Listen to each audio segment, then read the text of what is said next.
Hello guys, welcome back to my YouTube channel. അപ്പോൾ എല്ലാവർക്കും എൻ്റെ വക ഹാപ്പി ദീപാവലി. ഇന്ന് ഞങ്ങളുടെ ഓഫീസിലും ദീപാവലി സെലിബ്രേഷൻസ് ഒക്കെ നടക്കുകയാണ്. സോ അതിൻ്റെ ഭാഗമായിട്ട് ഞങ്ങൾ എല്ലാവരും തന്നെ എത്നിക് വെയറിലാണ് വന്നിട്ടുള്ളത്. സാരി, ചുരിദാർ, അങ്ങനെ നല്ല നല്ല ഭംഗിയിലാണ് എല്ലാവരും വന്നിട്ടുള്ളത്. അങ്ങനെ നമ്മൾ പതുക്കെ എല്ലാവരെയും ഒന്ന് കണ്ടിട്ട് നേരെ ഫ്രണ്ട് ഓഫീസ് ഡെക്കറേറ്റ് ചെയ്യാനുള്ള ചിരാതൊക്കെ കത്തിക്കാനുള്ളൊരു പരിപാടിയിലോട്ട് അങ്ങ് കടന്നു. ആതിര മാമും ഷിൻസേച്ചിയും കൂടാണ് എല്ലാം റെഡിയാക്കിയത്. നവ്യേച്ചി ഉണ്ടായിരുന്നു കേട്ടോ. നമ്മളെല്ലാവരും കൂടെ അതൊക്കെ റെഡിയാക്കി ചിരാതൊക്കെ എടുത്ത് എണ്ണയൊക്കെ ഒഴിച്ച് തിരിയൊക്കെ കത്തിച്ച് നമ്മൾ ഫ്രണ്ട് ഓഫീസാണ് മെയിനായിട്ട് ഡെക്കറേറ്റ് ചെയ്യാൻ ഉദ്ദേശിക്കുന്നത്. അങ്ങനെ GM ആദ്യമേ കൊണ്ടുവന്ന് ചിരാതങ്ങ് വെച്ചു. പിന്നെ നമ്മളെല്ലാവരും 1 by 1 ആയിട്ട് ചിരാതൊക്കെ സെറ്റ് ചെയ്ത് ആതിര മാം വന്നിട്ട് ഓർഡറിലായിട്ട് എല്ലാം സെറ്റ് ചെയ്തങ്ങ് വെച്ചു.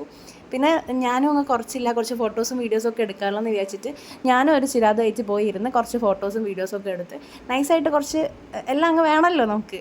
ഈ ഒരു നല്ല സാരി കൊടുത്തുണ്ടെങ്കിൽ കുറച്ച് ഫോട്ടോ ഒക്കെ ഇട്ടില്ലെങ്കിൽ രസം ഉണ്ടാവില്ലല്ലോ. അങ്ങനെ അത് കഴിഞ്ഞ് നേരെ അനിമേഷനിലെ ഫ്രണ്ട് ഓഫീസ് എങ്ങനെയുണ്ട് നോക്കാൻ വേണ്ടിയിട്ട് അവിടെ പോയി. അവിടെയും നല്ല ഭംഗിയുണ്ടായിരുന്നു, പൂക്കളൊക്കെ വെച്ചിട്ടുണ്ടായിരുന്നു, നല്ല ഭംഗിയിലാണ് അലങ്കരിച്ചിട്ടുണ്ടായിരുന്നത്.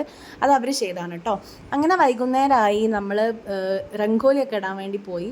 നവ്യേച്ചിയും ഷാനി അവരൊക്കെ കൂടാണ് ഈ രംഗോലി പരിപാടിയൊക്കെ ചെയ്തിട്ടുള്ളത്. എനിക്ക് പിന്നെ ഇങ്ങനത്തെ കാര്യങ്ങളൊന്നും അറിയാത്തതുകൊണ്ട് ഞാൻ ആ ഭാഗത്തേക്ക് പോയിട്ടില്ല.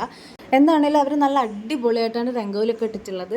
ആതിര മാം അവിടെ കൊണ്ടുവന്ന് വെക്കണം നമ്മുടെ ദിവാലി സ്വീറ്റ്സിൻ്റെ ബോക്സാണ്. HR-ൻ്റെ കയ്യിലും അതാണുള്ളത്. അതിനെപ്പറ്റി ഞാൻ പിന്നെ പറയാം, ഞങ്ങൾക്ക് പിന്നെ കാണിച്ചു തരാം. പിന്നെ നമ്മുടെ മാം വന്നിട്ട് വിജിത മാം ആണ് ഫസ്റ്റ് ചിരാത് കത്തിച്ചു രംഗോലിയിലുള്ള. പിന്നെ എല്ലാവരും 1 by 1 ആയിട്ട് വന്ന് കത്തിച്ചിട്ട് പോയി.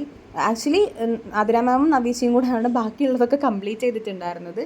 പിന്നെ നമ്മൾ നേരെ സ്വീറ്റ് ബോക്സ് അങ്ങ് പൊട്ടിച്ച് ഇത്രയും സാധനങ്ങളുണ്ടായിരുന്നു. എല്ലാവരും വന്ന് എടുത്തെടുത്ത് കഴിക്കുന്നുണ്ട്. അപ്പോൾ ഇന്ന് ഇത്രയേ ഉള്ളൂ. Okay, by.